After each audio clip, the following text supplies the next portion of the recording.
Hey everybody, welcome to the Bass Shed Podcast. My name is Ryan Roberts.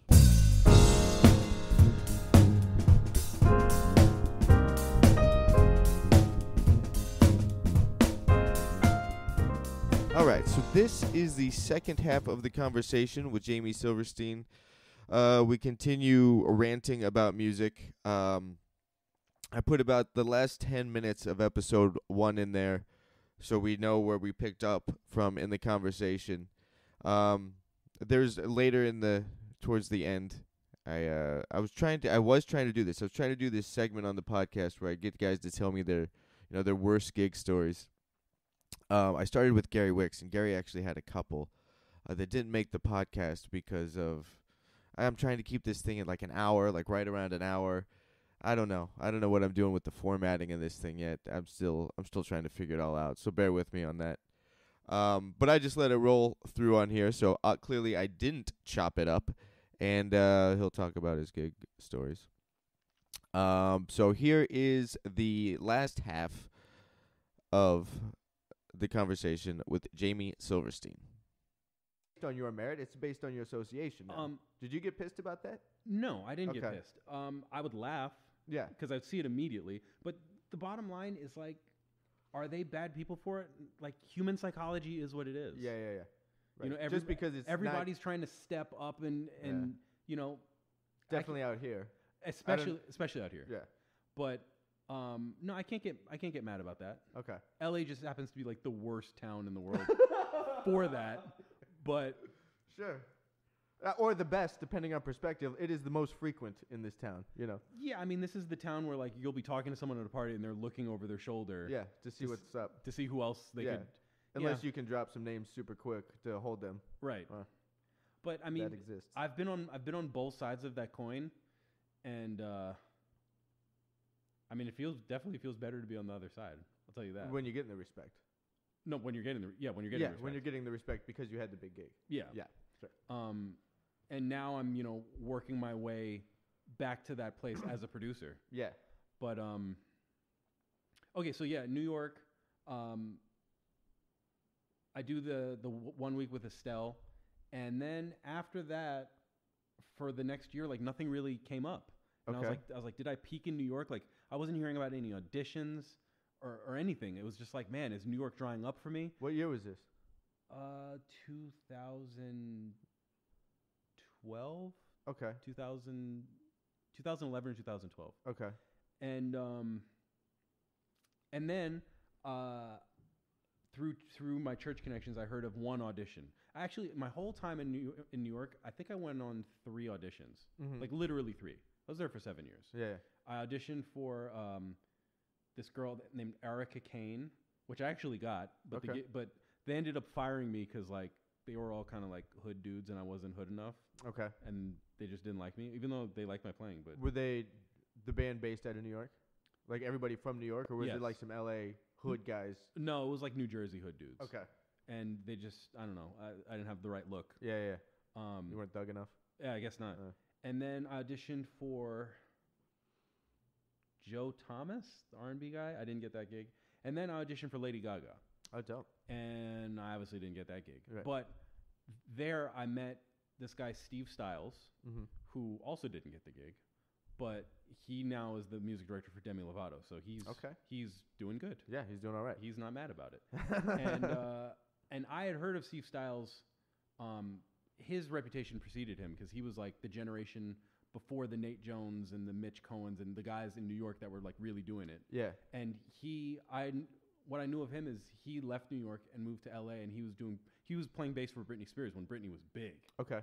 So he was a little older, and I met him, and me and him just hit it off, and like he drove me home from the audition back to Harlem in his Lexus, and I was like, man, this guy.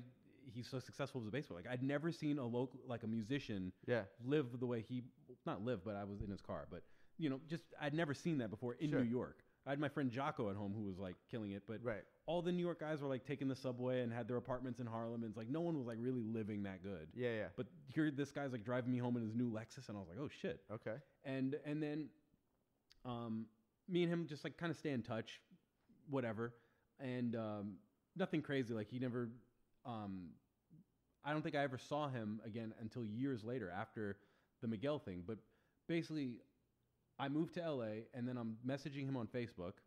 And I was just like, hey, man, what's going on? Haven't heard from you in a while. He's like, oh, what's up? And then out of the blue, he just asked me, he goes, hey, I remember you told me one time that you like San Francisco, like just randomly. And he's like, this guy Miguel has a gig in San Francisco, and I can't make it. Do you want to do it? And I was like, sure. And I knew who Miguel was, but he wasn't big or anything back then. Okay. And I was like, sure, how come you don't want to do it? He's like, well, I just got called to play for Demi Lovato. I'm going to try to do both gigs. Of course. So, just let me know how this goes. You can sub for me. Yeah. Right? And then I subbed for him, and it was actually my first time even playing key bass. Okay. And they told me, they're like, don't bring a bass. Really? It was just key bass? It was just key bass. Okay. And I got to the gig. Did you have to go buy one? Did you have a little rig?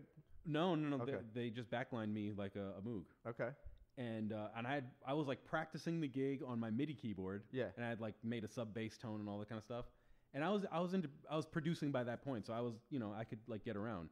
But I remember I got there early, and the keyboardist was this guy Derek Cobbs, okay, who's really big now. Like I think he plays for Charlie Puth now.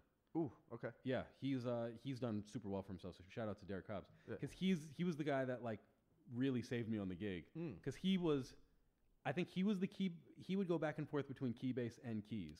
Okay. And basically the keyboardist was leaving, so he was taking over keys, and then they were looking for bass players, so now I'd be key bass player, I guess. Yeah. And basically he set me up with all my tones, and then he's like, you have to tune the Moog. And I didn't know that a keyboard would go out of tune, so that was just like mind blowing for me. I've never played key bass. I don't know that world. Really? Yeah. It's a fun world. Yeah. Because you can really overplay on a key bass, and everyone is so into it. I don't need another instrument to do that on. Like key bass is fun because it's like the attack isn't percussive; it's smooth. Yeah. So you literally can just get away with murder. Right. And you do the wee with your thumb. Yeah. Everyone thinks it's the coolest shit in the world. Like dude, key bass is such a funny instrument to me. I love it. Okay. But it's a fun one. And yeah, so that was I flew up to San Francisco. I played an instrument I never played before live. But you knew the parts. You worked out all the parts and everything. Okay. And then I mean, of course you knew the parts. That's a dumb question. Like you had shedded the parts, not on a key bass, is what I meant. Right. Yeah. Okay. Well, I also shed them on my MIDI keyboard. Right. So okay. I wasn't just like totally winging it. Yeah, yeah. But it was still pretty nerve wracking. And then I come back from the gig, and I don't hear from Miguel for a few months. And I was like, I guess I didn't do that good of a job. Whatever. Right. I come back, and then this guy Steve Octave, this music director from London, calls me, and he goes, "Hey, people in town say that you're pretty good. I have this artist that I'm MDing named Cher Lloyd. I want you to come. It's basically between you and this other dude. Okay. What have you been doing lately?" Yeah. And I told him, I was like, well, I just got back from San Francisco with Miguel. Yeah. I'd literally just done that. Right. And I had something cool to say. And he goes, oh, so you're doing stuff out here? And I was like, I guess, yeah. Yeah, I just did that. He goes, I think you're the guy. And no. then, okay. And then, so Cher Lloyd was like on X Factor or America's Got Talent. She was on one of those kind of shows in Britain. Okay. And then that was really my first gig out here, my first consistent gig. In LA. Yeah, well, we were flying. It was basically like New York, LA, Toronto, just like doing spot dates. Okay. Like TV kind of stuff. Promotionals. Yeah. Yeah. And so you moved out here, and then you got Miguel, or you got Miguel through New York, and then moved out here with Miguel. I moved out here and was doing like church gigs and all that kind of stuff for like the first year. Okay. And then Steve Styles, I messaged him on Facebook, and then that's when that happened. That's how that happened. But okay. I was hustling. Going to Libertine and all the yeah for like the first year. Sure. And then I got the call from Miguel. Then I come back. Then I start playing with Cher Lloyd. And then here's where Miguel comes back in. I'm doing South by Southwest with Cher Lloyd, and Miguel's opening for Cher Lloyd.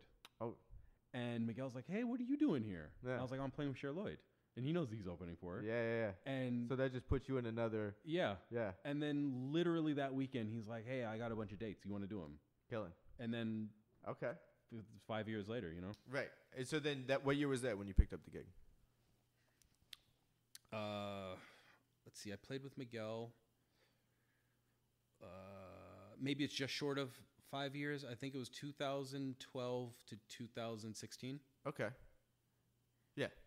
Yeah. Okay. How many records did he put out during that time? 3. Okay. You're on all the records. Yeah. Okay. And then you wrote. I remember asking you. I can't remember if that was before or after the mics were up. You wrote on some. He wouldn't call it that. Okay.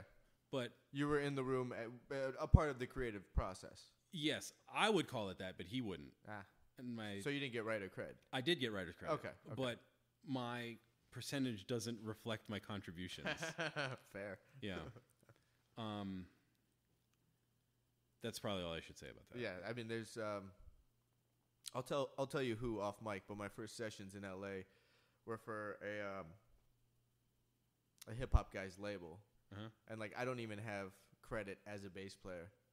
Yeah, that's crazy. Like they would just call me in, and I'd go down there, and I'd cut the session, and they would just hand me, like a wad of cash, and I was like 24, and I'm like, yeah, this is it. Like I'm moving my way up in the session scene in LA, and then it all tanked, and I went snooping around one night to see if I got credit on any of those records, or if I could remember the artist, or no, nothing.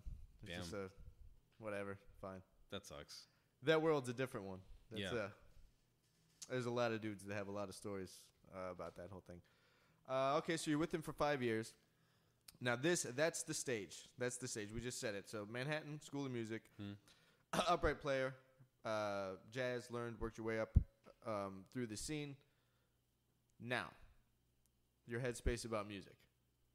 So all that being said, like this is where you're at. You're educated. You're educated. You did heavy gigs. You're writing, production, all that. Now your perspective on music, the one that you text me about when I asked you to do this. You're like, thanks for the invite, man, but I don't think I'd be a good fit. Well, I will let you talk about that. I'm not going to read the text. Well, the first thing I realized once I was on a good gig was that all the things that musicians do to prepare to get on a good gig is just for naught. Okay. Because like I went from working my ass off and making little money, and having to memorize 70 songs in a week, right, to having to memorize 7 songs for 4 years, and like making really good money, and it's like all the solos and all the stuff you transcribe. You go from that to like playing root notes and just like dancing and like what getting drunk. age, like realistically, at what age in your course of playing could you have gotten that gig and been totally cool?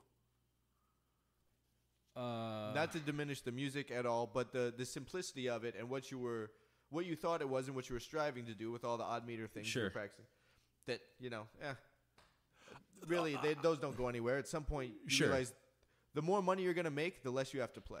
That's really how it works out. Right, right. Well, I will tell you the hardest thing about any of those gigs and why a lot of people don't get them or keep them is the restraint of just playing appropriately. Sure. Not to say like you have to play exactly what's on the record. Like an artist will want you to light it up now and then. Yeah. But could 21-year-old Jayme have hung on that gig? Technically, like absolutely. Yeah. But I wouldn't have had the restraint to just like not jizzle over stuff. Yeah, it's just the maturity and discernment of musicianship. Well, yeah, but it's also the perspective of like for instance, there's no way to know without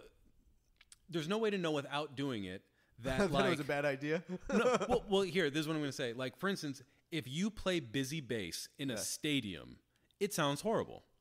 Like, so all this like virtuosic stuff does not translate. The bigger the venue, the less that translates. Yeah. And there's no way to know that until you play a gig and then you hear back, the front of house mix. Okay. And so then you start to realize like, oh, playing simply does actually sound better. Right. When you're playing certain styles of music. Yeah, because it just doesn't all run together. Right. Yeah. So like, if you're playing like a theater, like a 2,000 venue, 2,000 person venue, like, yeah, you can do your shit. And it also depends how good the front of house guy is. But stadiums, like or Staples Center, Barclays, all that stuff. Like it really, like you're really hurting the show to overplay. Okay. So, it's just perspective. But like for instance, I remember there was one gig where like Miguel's music, you'll get a kick out of this. Right. Miguel's music, it's like R&B, hip hop, soul kind of stuff. So there was a big ass kick, right? Then there's an 808. Then there was a saw bass coming from the keys player, and then there's me playing electric bass. Yeah. There was one gig, I swear to God, I just muted myself. I literally just muted myself and then just acted like I was playing. You sidelined? Yeah. And he was just like, dude, sounds great tonight. Because I was like, this is a mess. Like, what am I? And then I started realizing, I was like, okay, I'm like the cool looking mixed guy who's like, wears his bass low so it looks like a rock gig. Sure. Like when I first started on that gig, I was playing key bass. Did they give you notes about your look? Did they dress you a certain way, or did they tell you? Yeah, you got all that. Yeah. Because I met you when you weren't all inked up. Was that your decision, or were they kind of? Oh no, that was my decision. Okay. But they were super happy about it that I did. Cool. But basically, I started and it was key bass, and then as his music changed, he went more of a rock direction. Okay. But basically, he just wanted the look of having rock guys. Yeah. So it's like me and Drew DeCarlo, the guitarist, we'd like play back to back, and he wanted that like heavy metal thing. Okay. It kind of didn't really matter all that much what I was playing. Right. All right. So you just didn't. You just would hit mute. Yeah, and I mean, I remember there was for the last tour that I did with them, they hired a movement coach for me. Really? Because they really wanted me to step up my dancing. Okay. Which I was so uncomfortable with because I'm a bass player. Like I just want to be in the back and let me do my job and let me afterwards let me find some women or produce or whatever. Like I don't want to be in the front of the stage. And they're like, nope. You gotta do that shit. How many years into the gig was that? 3 or 4. Okay. Mm-hmm. That sucks. Yeah. Because like you'd already been doing it one way and it was fine. Totally. But it came with a raise though. Oh, okay. Then that's cool. So I was like, yeah. Right. So what was that like? If you're out on the road during the day, you'd have movement lessons? No, the movement stuff was in rehearsal before the tour? Yeah. But then like the movement coach would come out during the tour and like double check with us like, hey, are you doing your shit? You're still checking in? Yeah. But by that point it was like the tour was going well. And did you get into it? Did you kind of open up to receive it after doing it enough? I'll be honest. I had to drink before every show. Just to relax enough wrap your mind around doing that? Yeah. You know what? It's funny. There was a moment in the tour. This was the scariest moment for me every single night. I just hated this moment. Yeah. There was a moment where Miguel would go backstage and he would do like a costume change or something. And then the band would have to come forward. The DJ would play a song. We take off our instruments and we just entertain the crowd and just kind of like stroll across the crowd and do a little dance and like high five people and whatever. Yeah. I was keep energy up. Yeah. I was so scared of that moment. Like, really? Sometimes it'd be cool if there was like a woman that I wanted to try to take home. Of course. Because then you could flirt with her or whatever. But just the idea of like I'm dancing on the stage without an instrument, I was like... Too exposed? Like, did you feel just too vulnerable? Yeah, I was just like, this is... I would actually kind of like get angry. I'm like, I'm not getting paid to do this. I'm getting paid to play the bass. Right. Like, right. But looking back on it, it's such a small thing. It was literally like a 45-second moment. Yeah. And I should have just gotten out of my own way about it. Yeah. But I was just like, I can't dance. Like, this sucks. Right. You know? Yeah, and if that's not your thing, you're already not, feeling comfortable just moving on stage when you have the bass to music you've been playing for years. Mm-hmm. Let alone, like, I don't want to go talk to, like, if it were me, like, I don't want to talk to them. Which sounds terrible because I'm hosting a podcast right now. But, like, just call me when the show starts. Like, I want to just play. Yeah. Yeah. Well, I mean... At that level, what you just said, they're there to see the artist. Yeah. And they like you as much as you're associated with the artist. Sure. Like, I still get DMs like, I met you back in Amsterdam, blah, blah, blah, blah, blah. Crazy. And, like, I still get, I haven't played with Miguel for 3 years. Like, I still get those. Right. Actually, just 3 days ago, some woman wrote on my Facebook, I have a 3-year-old daughter with Jayme. We met in South Africa. And I was like, no, we don't. Damn. Yeah. So. Damn. I mean, you know her like that? No. Okay. She's just pulling some stuff out of I thin air. literally took like a picture of her with her with my arm around her. I think she was making a joke, but I'm just saying like people still know me as associated with that, even though like to be honest, I'm kind of trying to distance myself from that. Right. And what but being in production, and let's talk about that. So that's what you're up to now. Yeah. You're into production. Mm-hmm. So you're trying to just do that, but have somebody else do that, and you stay in the studio. You want to create that content because you understand the world of it all. You just don't want to be out there on stage and on the buses. You don't want to be on the tour, like personally. Well, to be honest, I would like to go out, not on tour, but maybe like for a week. Okay. I really want to hear the songs that I'm been writing with my artist sung back to me. Yeah. That's one of my like big goals. And hear it realized in a big context? Yeah, I mean, I did hear that with the song that I did with Miguel. Yeah. But I mean, it's so much like his song. Right. And he never really like shouted us out or anything. It's just like he's very into his thing. Okay. But the artists that I'm developing, it's like I'm from the ground up. Like I'm strategizing their sound, what they're singing about. Me and my team, we strategize their image, like everything about them. Right. So to see that come to fruition and have like a crowd sing back like our babies, like that's actually a big goal of mine. So okay, so it's the whole cultivating the music as a brand and then brand management. Right. Yeah, that's a lot to deal with. Do you have any advertising history or marketing? Nope. No, you're just going for it. No, I'm the music guy on the team. Okay. And then my two partners, they're both amazing writers. They're top liners, so they write like lyric and melody. Yeah. And they'll kind of not oversee, but like suggest production ideas because they're super creative minds. But they're really the business guys. Yeah. So like I'll do all the tracks and then I'll mix and do all the production and stuff, and then they do the business and the songwriting. Okay. And what in that process, do they start with like, all right, here's the concept of how we want to release this artist with this image, with this feel, think this, let's have the music mirror that, or that's the music, how are we going to brand the music? Like which one starts? Or do they kind of both figure each other out in real time? It's different with different artists. Okay. I'd say most of the time it starts with the music. Yeah.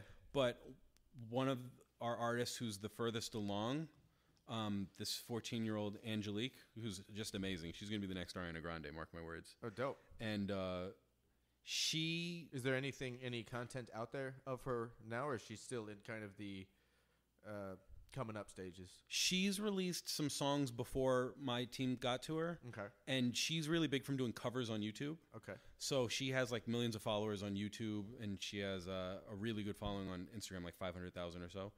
But she's big from doing covers. Okay, so we're parlaying her momentum with that into originals. Okay. So she doesn't really have anything that shows off her talents as a writer yet. Right.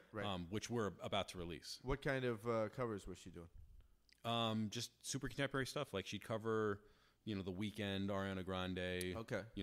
Cool. Contemporary stuff. She's 14? 14. That's great. She sings her ass off. That's awesome. Yeah, she's ridiculous. Okay. Putting a lot of time and energy into that. Do you play on this stuff? Like, what do you play bass on the tracks? You play key bass? Is it just programmed? No, I play a lot of guitar, a lot of bass. Okay. How many instruments do you play? I play bass, guitar, and keys. Okay. I have composer chops on keys, and I can record pretty well on guitar. Yeah. But I don't play them at the level that I play the bass. Right. Like I can hack out some stuff on piano. Like I had to do some arranging, and like okay, that's it. I can't. It's actually kind of a goal is to be able to do like a hotel lobby solo piano gig. Yeah. Just to have that much. Do it one time. That's a lofty goal, man. Yeah, But what's funny? In the producer world, people think that I'm like really good at guitar and keys. and I'm always thinking, I'm like, man, I know people that like actually play these instruments. Sure. But people are so used to like programming everything that when they see me come up to the session and I have like a guitar, an acoustic, a bass, and I'm playing keys, they're just like, oh shit. Yeah, like, you got all the axes and they're just like, damn. Yeah, it's about like to crush it all. I'm not really playing anything that crazy. Like they can definitely hear the difference. Like when I pick up the bass, they're like, okay, this guy does this. Right, you have a feel for that instrument. And right. Yeah. I mean, I'm sure It'd be like a guitar player picking up a bass. It's just not. Yeah. It's not the same. Like there's a touch there that's not. I don't think connects. Yeah. Yeah. Guitar players come at me. Like I don't. I don't know. I don't ever think that really connects like it should. Yeah, it's funny.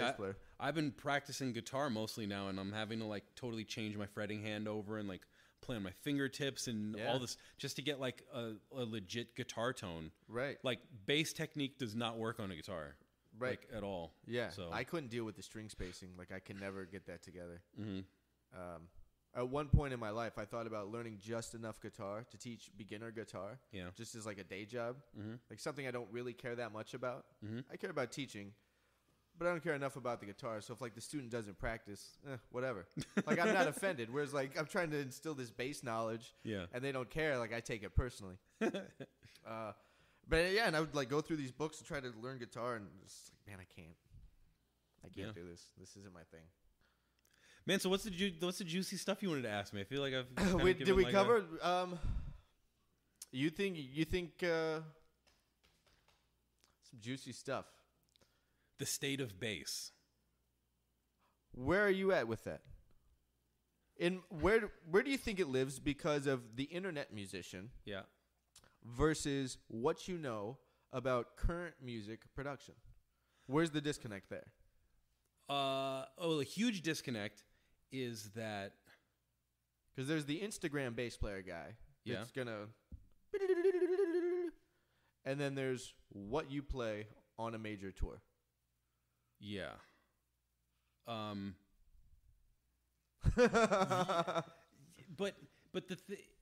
it's so interesting because it's like Instagram bass guy with all the chops. All his chops are going to get him friends with the people that will tell him about the audition to where he can go and play none of that. Sure. Right. So maybe the chops are needed, but like I don't think I was ever like the chopsiest guy in town. Yeah, and it's LA, so who knows? I mean, there's some super chopsy guys here. But I feel like the most chopsy dudes don't necessarily get the gigs. It's the dudes that have the best pocket get the gigs. Always. It's the guys with the pocket and it's the guys with the look. And yeah, the dudes who know when and how to stay out of the way. Right. Yeah. Like honestly, for anyone listening, the art of getting and keeping a gig is looking like you're having the time of your life playing what's on the record. Yeah. That's how you do it. Right. Yeah. So you were talking about that you had some controversial stuff. I don't even know the question to ask to tap into that. Maybe you should reread my text. No, I did. I feel like I'm like letting you down because no, you're not letting me down. Given like a very PG-13 interview, I think. We can. I mean, if this is what it is, it's cool though. No, I mean I think we've covered a lot of ground, but I do want to get into the idea of like behind the curtain. This is what it is, and this here it is. Here it goes. Okay. Here's your text to me. Hey man, I started a bass podcast a few weeks ago. It's pretty simple. I just talk to musicians about their story and who and what is going on in their career. If you have any time and are interested, I'd love to do one with you. I said, man, thank you for the invite. I think I'd be a pretty controversial guest though. I quit playing bass years ago. I got to a high level and it just wasn't fulfilling. I also think very few musicians play to serve the song, and everyone is just out to nail licks. Yep. I think I'd piss a lot of people off, but if you're okay with me saying my truth, I'm down to share. Yeah. Yeah, and I'm down. Okay. And I'm down. I mean, do you feel like we've gotten to the root of that in this? Have you expressed all of that? We've talked a little bit about your personal story more than the overall arc of the kind of culture of music. Yeah. Well, one thing that I think is very interesting is basically, I feel like musicians, so there's a handful of musicians who also produce. Mm-hmm. And they have a healthy appreciation for modern music because they have to, because producing is all about modern music. Yeah. But most musicians don't really give a shit about modern music, so it's like they get on these gigs and like just play stuff that has nothing to do. They're just playing a different vocabulary than the music that's being created. Uh-huh. So I don't know. It's like even when you see a live band and like they churchify everything up with like the hits and all that stuff, It's like I don't even understand why they do that. Like the listener does not give a fuck about that. Like if you're gonna, I noticed a lot more of that happening once like those Dirty Loops videos really picked up some traction. Yeah, and everybody was trying to do the Dirty Loops thing. Like everybody was trying to reinvent a classic song. You know, with like let's just throw a bunch of stuff in there. But you know, it's funny that I actually appreciate more than like guys getting together and just playing Signed, Sealed, Delivered. Because it's more interesting because they're at least showing respect to contemporary music. Yeah. So like guys getting together and saying like, all right, how can we play the absolute fuck out of this Justin Bieber song? Right. I actually appreciate that more than like, let's just get the guys together and play Autumn Leaves in 5 for a half hour and make $75. So like I actually appreciate that. Sure. But yeah, it's interesting. We're in a time where like we went from producers, you know, saying, I need a bass player for this. Let's get Nathan East. Let's get Anthony Jackson. Let's get Daryl Jones, whatever. Now we're at a point where producers have never played bass. Yeah. And now they just program. Like basically we have people programming parts to instruments that they've never played before. Right. And like they're now and that's informing the next generation of bass players. Sure. For good or for bad. I mean, that might be interesting. I don't know. Because like Anthony Jackson wouldn't have thought of the 808. Right. And now that's just ubiquitous. So yeah, I mean, I don't know really where this thing's going, you know, with yeah. And like a drummer wouldn't have thought of trap drums, like rolling those hi-hats like that. Yeah. It's like, you know, so it maybe it it's is good. interesting. Do you think that there's a vocabulary that's being lost? Do you think that electronic music is kind of creating its own new vocabulary? Because, you know, you go back to like Motown. Jamerson's in Studio A and Bob Babbitt's in Studio B. Mm-hmm. You know, then Carol Kay's hearing all that shit. Mm-hmm. And she's doing all that similar type of thing with the Wrecking Crew. And it's around. And everybody's trying to play like that because that's part of the formula of making a hit record. Man, to be honest, I think people have just totally stopped giving a shit about live. Yeah. Well, Like, I stopped enjoying seeing live music years ago. okay. Because I don't go out a lot. I think it always falls short of the record. Yeah. Unless it's like stuff like Brian Blade, like that's just unbelievable live. Right. But I mean, sound-wise, like I don't think they've like nailed live sound yet. Like it just doesn't. It just like doesn't sound. Actually, the one show that I saw where it was like, oh my god, this sounds unbelievable. It's funny. I saw Coheed and Cambria. Okay. You know who they are? No. Okay, they're a rock group, kind of a like dorky rock group about comic books and stuff. Okay. But Are you a comics book guy? Comic books? No, I mean I'm a Marvel guy. Okay. But no, I don't read the comic books anymore. But their front of house guy, I mean, it sounded like a mix. Like it was unbelievable. It just sounded like an album. And where were you sitting? I was pretty much all around, just walking around. Oh, okay. I went to go see my favorite band, Glassjaw, and they were opening for Coheed and Cambria. But yeah, I just think live sound and like it's funny. Like I was on tour for years, and you know, you'd go out and you'd sound check, and there'd already be people waiting there, like maybe in the mud or like in the hot sun or something. Yeah. And I'd be like, you guys have been waiting for hours to see this fucking show. Like, I would never, ever do that. So did the tour give you seeing what it absolutely is? Like you played some big stuff, I'm assuming. Like what were the biggest gigs you did with Miguel? Or some of them. I don't unless there was like one like that was the biggest gig we played. I don't know if there was like one of biggest. I mean, we did Staples, we did Barclays. When we played in Abu Dhabi, that was a huge crowd. Oh yeah, that was huge. But you know what's funny is like when you play for the huge crowds, it's actually like less nerve-wracking. It's way more personal. Because you can't see their eyes. Yeah, it's way more personal to play like the 2,000 seater. Right. So, you know, playing Barclays and all that stuff, I was like, this is whatever. That stuff sounds impressive on Facebook and stuff. It's not like the cool stuff that I'd much rather play the Fonda than Staples, to be honest. Interesting. Yeah, like way more. Yeah. All right. But point of the question is, if you played these big Abu Dhabi style gigs, Yeah.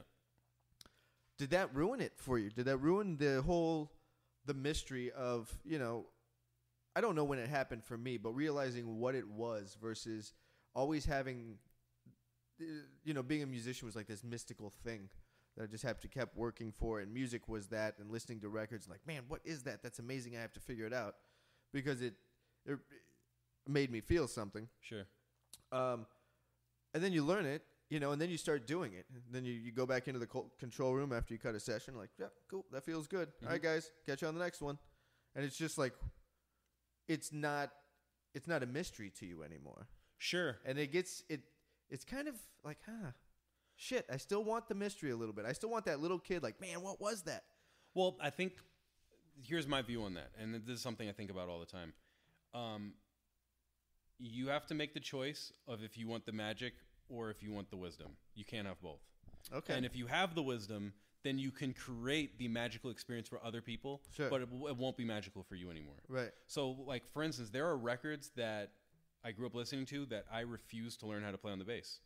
Because you want to preserve it. I want them to feel the same way to me. Oh, that's amazing. What are those records? Like some hard rock records. Okay. Like Glassjaw, and I've always liked emo, kind of like a guilty pleasure of mine. So like Paramore and stuff like that. Yeah. Like I've never sat down and just jammed to that because I want that to just feel special to me. Right. You don't want to like muddy it up with actually knowing how to do it. Yeah. Yeah. Yeah, it's true. Sure. And I have so much respect for the guys that play that kind of music, but and that's how I feel about production, because production, like every day I want to wake up and learn how to master and learn how to, oh my God, like how do they get the vocals to do that? And like what reverb are they using with this? Okay. And I'm, learning at a super rapid pace. Obviously, like I have records out and all that kind of stuff, but sure. I don't know that it'll ever not be special to me. But then again, I think I never thought that bass wouldn't be special. I never thought that bass would ever not be special to me either, though. And now how do you... So maybe... Bass... So, right, you don't have the same fervor for bass that you had. When you pick up a bass, what's it like? Is it just like, and you just kind of go through some... you let your hands do the motions? Or do you, like, sit down and you can still kind of really connect with it? Like, where are you at with it? Is it still in there on some level, and it's just backburnered? And kind of... No, I don't have, like, dislike for the bass. Sure. I don't have, like, anger towards the bass. What I have is, like, disdain towards, like the profession of bass. Like, me going to rehearsal and me learning some music and, like, that whole thing. But, like, yeah, I'll sit down and, watch Netflix and, like, be playing my scales or whatever. Yeah. And every time I record, like, I'll get excited, like, oh wow, that bass player, that bass part, like, locks up the record. Right. Or whatever. Like, I still feel the magic of the instrument, but it's not as magical to me as producing is. Because, like, basically anything that I'd want to be able to play on bass, I can, or I can at least practice and get there. Sure. Like now, something that might be challenging for me to play is, like, if I'm like palm muting, and it's kind of a busy line and I need it to be, like, really even. Yeah. Like, that would be challenging for me. But, like, Okay. I'm not sitting there, like, slapping or something. Right. Yeah, So- I got into the slap game when I was young, and then I Funny heard... how that thing fizzled out. What's that? Funny how that thing fizzled out. I mean, in gospel, though, like, you can Oh, slap yeah. and Sure. everyone will be into that. I was really into it, and I was, developing all this double pluck thing. I never got into the double thumbing, but I was trying to work all this out in the groupings of 5. Mhm. I was doing that stuff too. Yeah, like I couldn't even, like play a tune, but I'm working out groupings of 5. Like, Yeah. it was misdirected time spent. And then I heard, like, Tower of Power, and I'm like, yeah, no, that feels way better to me. Yeah, Like, that just feels better. absolutely. And so I want to do that. And then that learning all the Tower of Power and the Jocko thing, like, It's funny because you get, like, the 5-string and the jazz bass and all that kind of stuff, and then your life just changes when you buy a P bass. yeah. You're just like, oh, that's like the P bass is really the instrument that teaches you how to play the bass that people want to hear. It's that sound. It's because no one, like, you have a P, you also have a Federa, right? I have 2 Federas. I have Those are both 5? Both 5 jazz, yeah. Okay. And I have 2 Ps. Okay. I have like just an American standard that I tricked out, and then I have a 78, which gets all the love. Nice. Like that one just gets on every recording.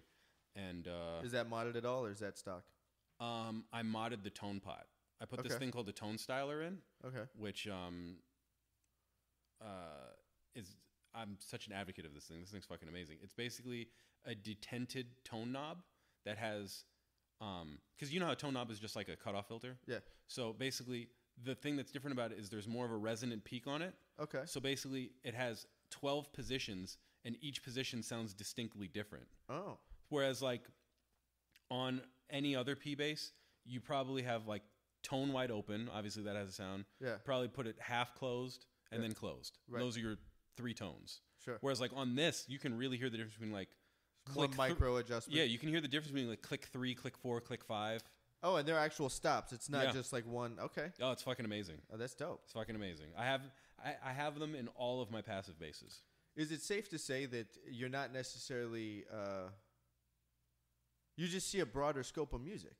So you see music in a bigger sense instead of just the bass. Absolutely. So it's not that like the bass is hasn't lost. You haven't lost passion for the instrument. You've matured and you see a bigger picture of the scope of what things are and where the bass lies in that. Right. Yeah. I realized. I think I was fortunate to realize, at a younger age, the advantages of developing laterally versus developing vertically. Like, explain that. Like basically, for me to pick up guitar and pick up singing and pick up producing and pick up mixing and pick up all these things, that would take me further on my journey than like learning this solo and learning this slap technique and and just like stacking abilities on the bass. Yeah, it was, and then that was reaffirmed to me once I started making good money playing the bass and learning and having to utilize way less skills than I actually had. Right. Because I remember one time I was sound checking and I was slapping all of the Miguel songs. Okay. And Miguel was like, "That's funny." It was just a joke. But like in a "that's funny, don't do that" kind of way. Yeah. Like in a "that's funny, but I'm not laughing, stop that, right, it's offending me" kind of way. So I was like, yeah, this is. You're right. That's.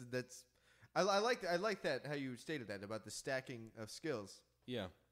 I think about some of that in a lateral capacity because of just the amount of knowledge you have to come from, and like this, you have a really broad toolbox now, so that when you get on a gig or a session, you can, unless you're getting direct notes from a producer, but if you have some creative license as a bass player, you can kind of a lot of different things on the bass to find the right part.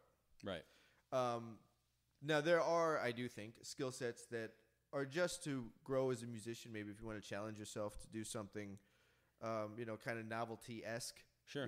Like giant steps in 11 or something. Like, rarely is that going to get called on a gig. I've been on gigs where giant steps in 7 has been called, but the really complex meters, no. But that some of that gets called in LA because guys get bored and no one's listening. Well, here, let me interject. What I have a huge problem with is why was Giant Steps in 7 called? Right. Because who the fuck wants to listen to that? Well, you can say that about Giant Steps. And you can say that about 7. And then you can put those together. So it is really just for us to entertain ourselves because we've lost them. I really think that. Exactly. So, like, who's eating dinner? Who's eating like their chicken mole? Yeah. It's like, you know what really like enhanced this romantic date with my wife is Giant Steps in 7. Right. Maybe I should go request Giant Steps in 7 so she'll go home with me. Yeah, exactly. So it's like it's that mindset. That's actually what I have the biggest problem with. Sure. As far as local musicians, because I've done so many gigs where it's like we're on stage and we don't give a fuck if anyone's listening and blah blah blah, and it's like. That's why the gig pays $50. Yeah. The gigs where you get paid $1,000 a gig, it's because you care about... You're playing it for them and not you. Right. Yeah. The more you can take yourself out of something, the more you are serving your fellow man, the higher you're going to be paid. The more you are serving yourself, the less you get paid. Sure. And how do you go through that process of getting out of your own head? And I do think that any way to get out of your own head is to make something more important than yourself, right? Right. So if it's not about you anymore, if you're doing something for somebody else, you're automatically out of your head because they're the focus. So that being said, where do you put your focus? Like, what are your ears like, and how do you think about this listening process? Do you just play? I mean, you could do it, I guess, generically and just play simpler, or you can actually, like, I like to think of the whole scope of everything that's happening and act as if I'm not on stage. You're asking me as a bass player? Yeah. Like, where is your head at? We all know the adage of, serve the music, Sure. and make the best decisions for that. The people that really do that, it's noticeable. Yeah. Who like, and I honestly, I remember hearing that at a certain age. I think I was like, I don't know, 17 or 18, before I understood it. Mm-hmm. Because you always want to let your peers know that you can hang, right? You want to let them know about everything that's in the toolbox.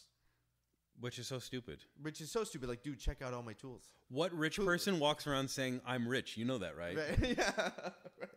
Like, Anthony Jackson doesn't pick up the bass and in the first verse be like, look at me with these fucking baseballs in your face. Yeah. Like, you got to wait until second chorus at least, or probably the bridge for him to, like, light it up even a little bit. Yeah. So, yeah, I just think it comes from a maturity and also just, like, an appreciation for song. And honestly, it really changed for me once I started producing. Yeah. Because when I was solely focused on the bass, my only outlet of expression was the bass. So it was like, all right, if I'm practicing these double thumbing things and blah, blah, blah, right, it's got to manifest its way somehow on the gig that I'm doing on Friday night. Sure. And that was my expression. But once I started expressing myself producing, and bass wasn't my only avenue, I started playing better bass for people. Right. Because that wasn't my only means of expression. I wasn't grading myself as a creative human based on if I'm nailing some quintuplet bullshit.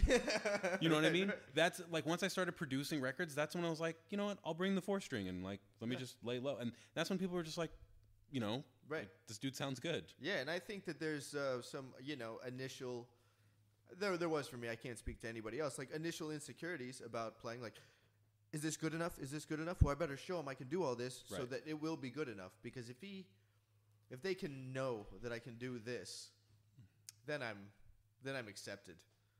Like, no, and that's the complete opposite. It's like you have to play something so that they understand that these whole notes are a choice. Right, which is dumb. So dumb. Yeah, because like they care more about just like, did the whole note feel good?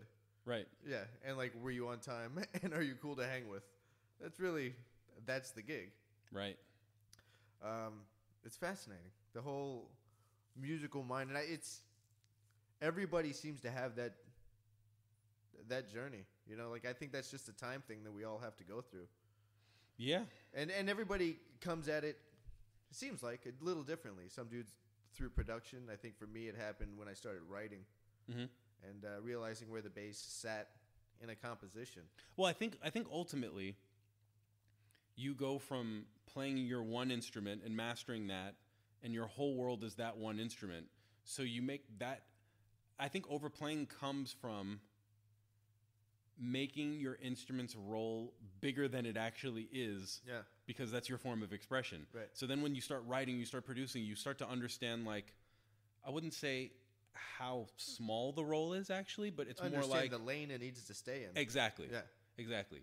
And it's, until you can step back and look at a song from a bird's eye view, you're kind of driving outside of the lanes all the time. Right. I had to do this arrangement for a short film, and take these songs that were sent to me by the composer and arrange it for a Dixieland instrumentation. And the director wanted tuba and bass. And that was interesting to write for because it's the same territory. Mm-hmm. And that was a lot of fun. Super easy session to cut. Like, I played on it too. Just like staying out of the way. Mm-hmm. It's like, man, I don't know what I would have thought about this session if I just got called for it. I would have thought, like, why didn't you program this? Like, why are you even calling me? Like, but it's fun. I don't know where I was going with that. It's fun to learn those things and learn how easy it is. And once you kind of see, like, yeah, and that epiphany comes. I like those moments, and I guess those are still attractive to me, is the mystery. Yeah. Because those little epiphany moments happen when you start to understand music on a grander scale of the entirety of the song. Yeah. You know, and you as a producer, I'm sure you understand now how frequencies work together better and where things are notched and where things are boosted, and understanding that whole palette. Right. Not just the instrumental parts. Well, it's also interesting to realize, what's the word? What works for humans viscerally about music. Like, actually, I have a thing about this, but I'm interested to hear what you have to say. You know, because you can be on stage and like, oh, we're nerding out about D minor 11s going up chromatically, and it's like you look out the crowd and they don't care about that, but it's like you really hit a D minor groove and like everyone's playing in their lane and stuff, and now the room starts to dance. Yeah. You know, so you start to, you know, I think people learn their instruments and then they abuse their powers quite a bit, and then they start to like play harmoniously with people and then actually start to serve people. Sure. I'm a big proponent, or a big believer rather, that like God or whatever you believe in, you know, gives us these abilities, and we're really just a channel for them. Sure. Like, I believe it's my job to keep my skills sharp every day. Yeah. And if I keep my skills sharp, then I will be given opportunities. Right. And if I don't keep my skills sharp, those opportunities will just be given to the next guy who keeps his skills sharp. Right. And like, you can think about it on the meta level, but because it impacts our finances, like that's a big driver. Right. To keeping the skill set sharp, because like, well, damn, I got to pay rent. Right. You know, so this has to be, I don't have the luxury of being a dick on the gig. Right. I need them to call me back. Right. We were talking about that too. I don't know how you feeling. Like we've been going a while. This is so far the longest one to date. Is it? Yeah. But should I shut up? Or? No. I'm into it. Like if you want to hang. Yeah, sure. Yeah, all right. You want to take 5? No, I'm good. Okay. We're going to take 5 and just be doing this. Yeah, let's get into the economic aspect of it. And getting into production, there's the likelihood of way more money. Yes. Than just a bass player. Yes. I mean, I can't think. Maybe Blackstone. I don't know him. He's probably doing okay. He makes a fuckload of money. He makes a lot of money. Yeah. That isn't just playing the bass. He does a lot of contracting. He does a lot of other things besides playing the bass. His business chops are super sound. Like how he set up his whole thing is amazing. And that's what's up. Like that's what I genuinely think. I think musicians who are thinking about going to school or in school, do that. Get a marketing degree. Right. Because what you will be doing the rest of your life is marketing yourself. Mm-hmm. You are a business. Right. You have to understand branding. You have to understand all that. Because you can play doesn't get you the gig. And it doesn't keep the gig. Right. Like, there's another you. Mm-hmm. And in LA, there's, 1,000 other yous. So the financial aspect is you didn't want to. How did you say it before we set up? You said it in a really interesting way. You didn't want to continue down the path just because of the finances. You were working for an artist who was making a ton of money, and you were just kind of in the back. You're making money, but you didn't want that life. No, I didn't. Yeah. I would rather humble myself and chase my dream. Yeah. And at least by age 40 know that I actually tried. Yeah. Rather than at age 40 have regrets and money. Right. And have to go back out on the road and you're still doing it. Yeah. I think there's something to that. I got, like we were talking, I saw what I was doing and I'm just like, I don't want to be doing that in 10 years. Right. Like I gotta nudge some things around and get into some other stuff. And because that's not the only aspect of me as a musician, and like you, like just playing bass or key bass, that's not all you do. Right. So there should be an outlet for the entrepreneurial musician. Yeah, and no slant on the guy that literally just wakes up and wants to play the bass, and that's all he wants to do. Like, Absolutely. honestly, God bless that guy. Like, all good. you know, It's a big world. One of the best phrases I've heard about music is from another bass player, and it's a big world, and there's room for him too. You know, like there's space for that guy. Yeah. Just as much as there's no this whole conversation. Although I agree with most. I can't. You haven't said anything that I disagree with. I That's agree good. with. Yeah, I agree with your perspective on it all. But if that's not someone else's thing, that's fine. Mhm. Like this is just ours, and that's cool. I don't. You know, I've been gigging a long time. I've been gigging since I was like 17, and local gigs don't pay that much more. You know, but gas is more expensive. LA's more expensive. You know what I pay for an apartment. My sister like owns a 3-bedroom house. You know, in Phoenix. It's just like, if I'm gonna stay in LA, like something's got to give. Right. Like it has to do with quality of life, and it doesn't mean going through this whole developing process and maturing process where you begin to see music on a bigger picture. You've experienced more life. You've seen more of the world. I haven't traveled the world. But you're at some point if you want to. Yeah, you know, I think I want to do it recreationally. I don't want to. It's definitely better to do it recreationally. I don't want to have to blow into a city, you know, be able to go get like a sandwich and then go to sound check and a gig and then fly out. Like I want to. I want to like immerse myself, like, you know, go hear the locals play, wherever I'm at. We did one gig with Miguel in, why am I blanking on this? It's in South Africa. It's basically it's more east than Cape Town. Okay. It's like the most east part of South Africa, and we flew in, and Miguel sang, but the band lip synced. Yeah. So we flew in, we got backstage, we lip synced a gig, and then we flew home. We didn't even sleep in South Africa.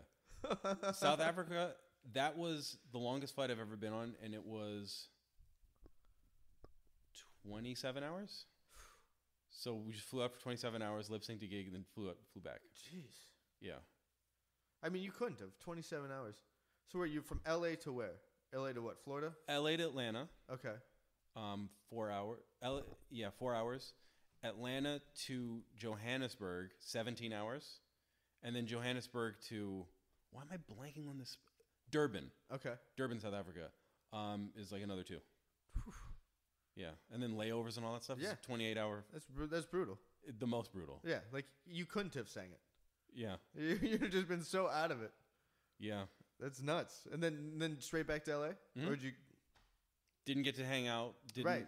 Like, yeah, see, if I want to travel, like, that's not traveling to me. That's right. just a pain in the ass gig. Yeah, me and Drew, we literally, like, left the premises. We went for a jog to the water just to be able to say we saw something. Yeah. And then we just had to go back and do the gig. Oh, man, that's enough.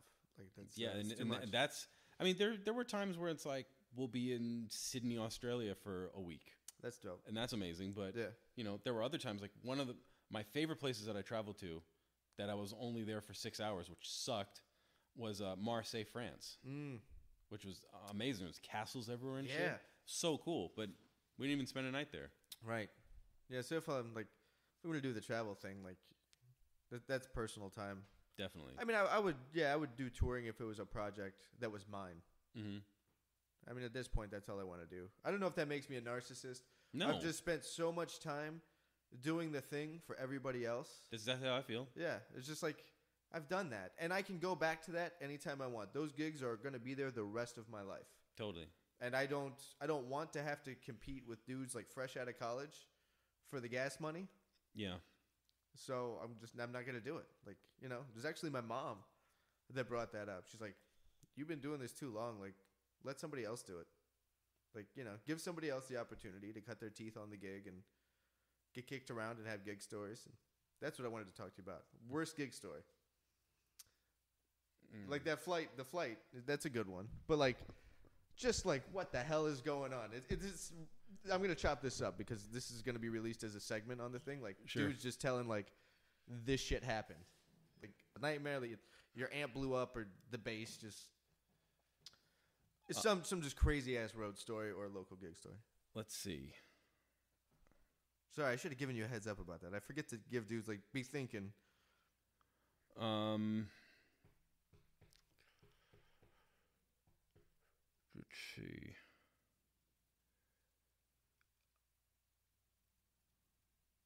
There was a time we were playing with Miguel in London for the O2 festival. Okay. And Miguel's music is mostly track. Yeah. Like he'll have guitar, bass, keys up on stage. But it's mostly track. Like all the background vocals, 808s, effects. Right. All that stuff, all track. And it was like 106 degrees, and the computer just shut down. There was no backup, like playback rig? And we had to, and it shut down on the first song, and we had an hour set. But it was cool during sound check. Yeah. Okay.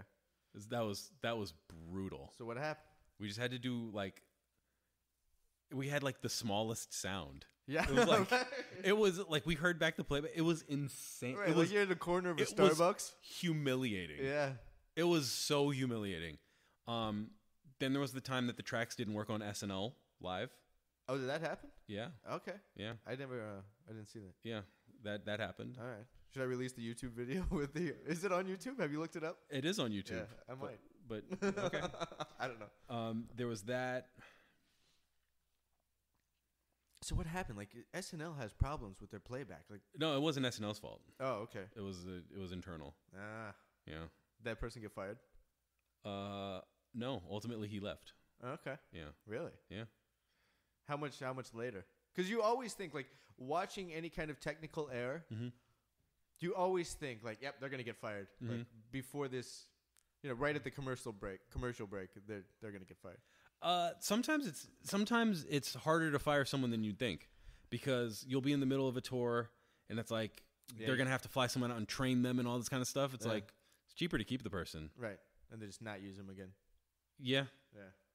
So no playback rigs. That's the worst. I mean, that sucks. I don't know what that's like.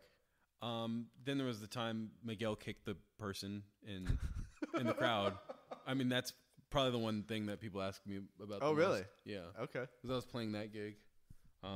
So I don't know if that was bad for me. Yeah, it's indifferent to you. It's just funny. A gig story from. It's just a famous moment, I guess.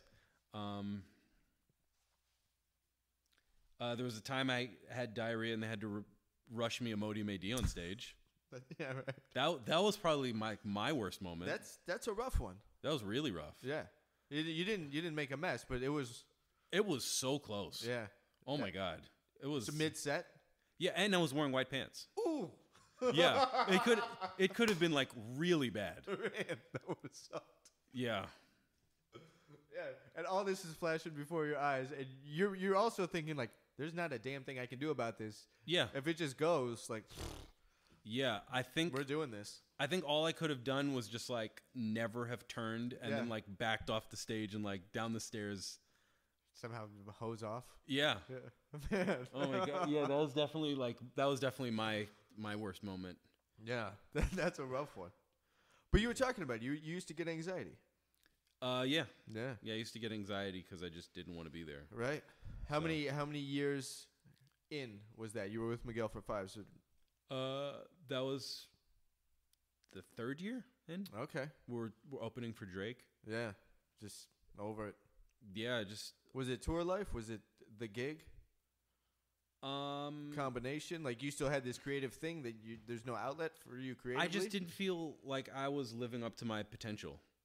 As just a overall musician. Like yes. The amount of things you can release into the world. Yeah. Yeah. But I mean, as far like tour life was great. It's like everything's paid for. You get paid pretty good. There's women everywhere. Yeah. Like, if you could be satisfied just playing your instrument, it would be awesome. Right. Although it is definitely not good for personal. I don't know how to say it. It's not like it's bad for personal relationships, but basically, like when you're on tour, kind of the tendency is for your life at home to just completely deteriorate. Sure. Like I literally don't know one person who's mastered that. Keeping a solid home family life situation together and being out. How many dates a year would you guys do?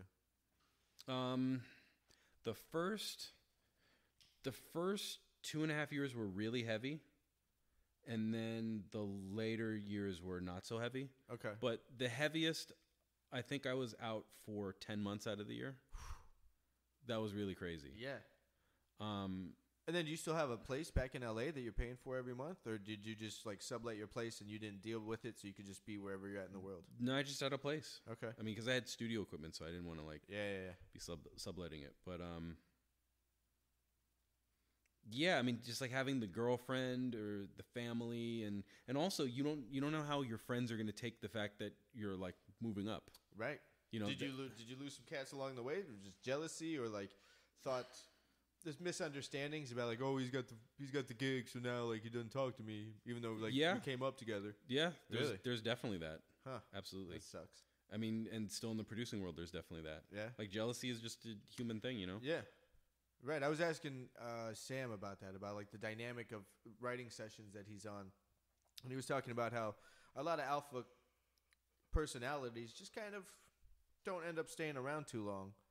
You're working with one core of guys, like you have one specific team, right? Like you're the music guy, you got a couple business guys, and you're your own entity. So it's not like you're an individual. You all come as a package. And no, we all do work separately as well, though. Okay. Yeah. How do you deal with the personalities that come in and just like you know, just from the gigging world, like, yeah, this isn't. I'm not gonna like you. Well, honestly, producing, and if I've gigged with you, not you. That is not you. That's the other guy. Honestly, producing is way more intense than playing the bass for me. Like for instance, just the act of writing a song with someone is so much more personal than like jamming with someone. Yeah. So, you know, when you're in a room with someone who has an ego and they're contributing lyrics, which is like a very open thing to be, right? You know, vulnerability that everything else in the music should be supporting, right? Yeah. And then you like kind of not that lyric and blah blah blah. You know, that can be like way more heated than like it's actually E flat 7 instead of E flat 6. Yeah. It's like right. It's like that moment doesn't mean as much as like I've been thinking about this line for 20 minutes and then I said it and everybody hated it. Right. Or this line is my 20s. Yeah. You know, like it's this deep rooted personal thing. Right. Yeah. All right, but you feel like what's the projection now? Your production, releasing more, developing artists. Mm-hmm. These are the things. Are you dealing with multiple artists to release at the same time, or are you just really putting kind of all your eggs in one basket, artist wise, and then continue to just produce on the side? No, we have a few artists. Okay. They're all at varying stages. Yeah. In development, so some will need to be incubated longer, I guess. Yeah, sure. But yeah, you know, different artists, different styles, which is really fun for me because I don't want it to ever sound like the same guy produces. Sure. All 5 or 6 of them, so I get to wear different hats all the time. Cool. Which keeps my chops really sharp. Yeah. So. What's the palette that kind of some of them are coming from? You know, we've got like the modern pop urban and Ariana Grande kind of thing. Yeah. And then we've got one artist who is kind of like the Billie Eilish, Lana Del Rey thing. Uh-huh. So that's a pretty big spread right there. And then we've got one artist, and he's kind of like a 1975, like a, not U2, but he just has like a big like English sounding kind of voice. Okay. So he's more in like an indie kind of thing. Is it like a power rock? No, like not big not, sound. Not rock. I mean, if you're familiar with the 1975, like that's one of his influences. Oh, okay. So he's really into that. Just like in that kind of indie emotional synth wavy kind of stuff. Yeah. Then we've got one artist who's like straight up R&B. Dope. This artist from England, this Indian chick.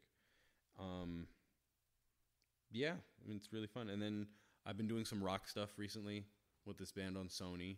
So I've had to get my playing production. Okay. But I mean I play on the stuff. So I'm playing guitar and bass on the stuff. Killing. I had to practice my pick chops because my pick chops were trash. On guitar? On bass. Oh yeah. I had to do a couple sessions years ago and play pick, and it took me a minute. Like, super simple line, but I had to work it out. Like, I've never. I kind of love it now though. Pick bass, You're like into it? yeah, pick bass has a thing. It's got a vibe for sure. Yeah. I've never spent time on that. You know. Who's the guy on? Have you checked out Bobby Vega? Yeah. Dude, Yeah. he's unbelievable. Ridiculous. Yeah, it's like, it's so funny because his pick thing kind of sounds like a Victor thing. Right. But it's like, no slant on Victor, but it's like so much more useful. Yeah. I mean, yeah. It's not, you're not going to get to a session where it's, oh man, this tune really calls for double thumb. Yeah. You know, like, oh, let me just go out to the lobby and like work this line out real quick with my double thumb chops. Yeah. But pick is a different, and double thumbing is a sound difference, but yeah. Pick is a more resourceful, utilitarian technique. Like palm muted pick is such a cool sound. Yeah. Yeah, pick bass is a vibe. How do you get your P set up? Do you have like dampeners at the bridge or anything? No. No. I never did that. I like the sound. Yeah? Gives it a vibe. Maybe I should experiment with that. Yeah, I don't know. You know Oscar Katoya? Yeah. Yeah, he's got that thing happening on. So does that just make it sound like you're muting all the time? Kind of, yeah. And I think you can get different degrees of it. Really? Yeah, because he's doing all that Latin stuff. Like he plays with that sound, so it's a little bit more dead. That guy get all those overtones. That guy Sheree Rito was telling you about. He kind of he plays fingerstyle mostly, but he has a way that like he just mutes with his other fingers. Oh, so he kind of just shifts a lot, right? And he just sounds like he's muting most of the time, but and that happens with the fretting hand. Yeah. Okay. I mean, I can't say left because you're left-handed. Right. It's weird. Yeah, dude. Seriously, you got to check out Sheree Reed. Yeah. He's like, you're gonna freak out. It's so monstrous what he does. That's the dude with Corey Henry. Okay. Yeah, I'll check him out. I think we're good, man. Sweet. Yeah. This is awesome. Cool. Thanks for doing it. Yeah. Thanks for having me. Yeah.